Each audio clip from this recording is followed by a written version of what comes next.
এবং দুই দল দেখছি এখন পর্যন্ত একদল ইতিহাস দিয়ে এক দলকে ছোট করার চেষ্টা করছে, আর দল ধর্ম দিয়ে ছোট করার চেষ্টা করছে। এই দুইটা নিয়ে বলবেন, সাথে যদি আপনি বলেন যে যদি আপনার কথা অনুযায়ী সব ঠিক থাকে, যদি না জয়যুক্ত হয়, সেটা ইম্প্যাক্টটা কি পড়তে পারে? কোনো ইম্প্যাক্ট পাবে না। অনেকে না জয়যুক্ত হলে এক নতুন গভর্নমেন্ট আসবে, সেই গভর্নমেন্ট দেশ চালাবে একই ধারায় চলবে, এবং সে তাদের মতো করে চালাবে, নতুন একটা দল আসবে, তারা এসে সংসদ গঠন করবে, সংসদ নেতা হবেন একজন। তত্ত্বাবধায়ক সরকার ব্যবস্থা কি হবে? কি তত্ত্বাবধায়ক সরকার ব্যবস্থা? তত্ত্বাবধায়ক সরকার একটিভাবে তো আছে, এটা একটিভাবে মধ্যে আছে না, তত্ত্বাবধায়ক সরকার ব্যবস্থা আছে তো। যদি বিএনপি আসে, বিএনপি তত্ত্বাবধায়ক সরকার ব্যবস্থা কায়েম করবে।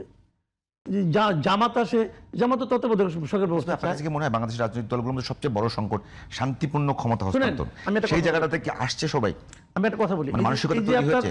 জুলাই সনদ আছে না, এই জুলাই সনদে যা যা কথা আছে এগুলি কি আর কোথাও নাই? এটা কি জুলাই সনদে আপনাকে কায়েম করতে হবে? জুলাই সনদে সবকিছু কি ভালো? সবকিছু কি ভালো?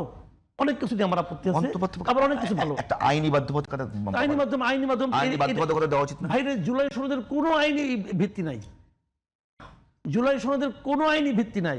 জুলাই সনদে পাস করে, তবুও কোনো আইনি ভিত্তি তৈরি হবে না। আইনি ভিত্তি হবে তখন, হানা ভোটটাই তো আইনি ভিত্তি নাই। আইনি ভিত্তি হবে তখন যখন এটা পরবর্তী সংসদ এটাকে অনুমোদন করবে। পরবর্তী সংসদ অনুমোদনের আগ পর্যন্ত এগুলি কোনো কিছু কোনো আইনি ভিত্তি নাই।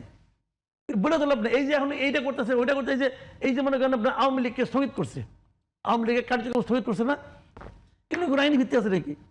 আগামী গভর্নমেন্ট যখন আসবে, আসে নিয়ে একটা সংসদ হবে, যদি সেই সংসদ প্রথম 30 দিনের মধ্যে এই ব্যাপারে কোনো সিদ্ধান্ত না নেয়, এই ব্যাপারে কোনো সিদ্ধান্ত যদি না নেয়, অথবা না, কিছুই বললো না, চুপচাপ বসে থাকলো, তাহলে এই জিনিসটা বাতিল হয়ে যাবে। যত অধ্যাদেশ আছে সব বাতিল হয়ে যাবে। এখন তো ইচ্ছা করলে মুহূর্তের মধ্যে অধ্যাদেশ নিয়ে আসে, এটা করো সেটা করো, অধ্যাদেশ নিয়ে আসে। এই অধ্যাদেশগুলোর নিয়ম কি?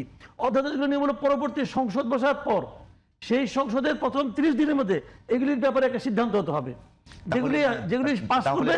জুলাই অভ্যুত্থানকারীদের দায় মুক্তি দিয়ে যে অধ্যাদেশ দেওয়া হলো, সেটা একই অবস্থা হবে, সেটা বাতিল। নতুন সংসদ যদি এটাকে গ্রহণ না করে, বাতিল। সিম্পল ভাই, এগুলি নিয়ে এত গবেষণা কিছু না, এটা তো রকেট সায়েন্স না। এগুলো আমরা বহু দেখছি, যে অধ্যাদেশকে তারা অনুমোদন না করবে সব বাতিল, যেগুলি তারা বাতিল করে দেবে বাতিল, এবং যেগুলি নিয়ে যদি 30 দিনের মধ্যে আলোচনা না হয় তাও বাতিল।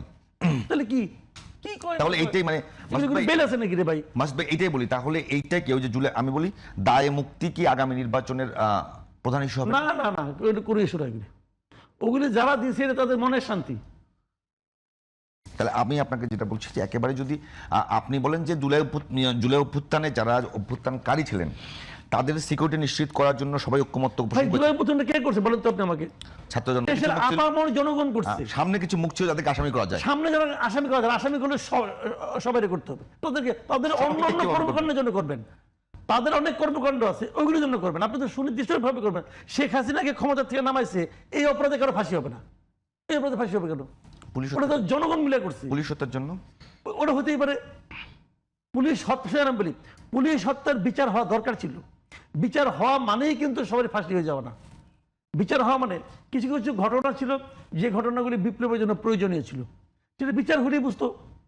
বিচার হলে দুই পক্ষ যাইতো, আলোচনা করতো, বিচারক রায় দিত যে না, এটা আমাদের আন্দোলনের জন্য প্রয়োজনীয় ছিল, অতএব মামলা খারিজ হয়ে যেত। আওয়ামী লীগ কিন্তু ওইটা বলছে না যে অভ্যুত্থানের সময়, অভ্যুত্থান পরবর্তী যে ঘটনাগুলো ঘটেছে সেগুলো নিয়ে সবচেয়ে বেশি কথা বলছে তারা।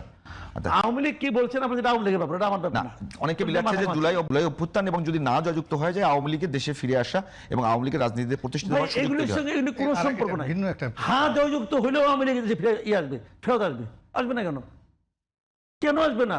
কারণ আওয়ামী লীগের কি গভর্নমেন্ট নিষেধ, কোনো আইনগতভাবে আওয়ামী লীগকে নিষিদ্ধ করা হয়েছে? একটা নির্বাহী আদেশে স্থগিত করা হয়েছে রাজনৈতিক কার্যক্রম।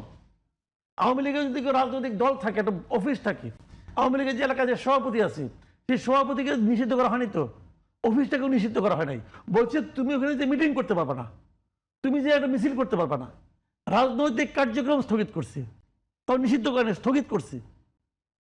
তাহলে ভোটের সঙ্গে না ভোটের সঙ্গে আওয়ামী লীগের ফেরা না ফেরা কি সম্পর্ক?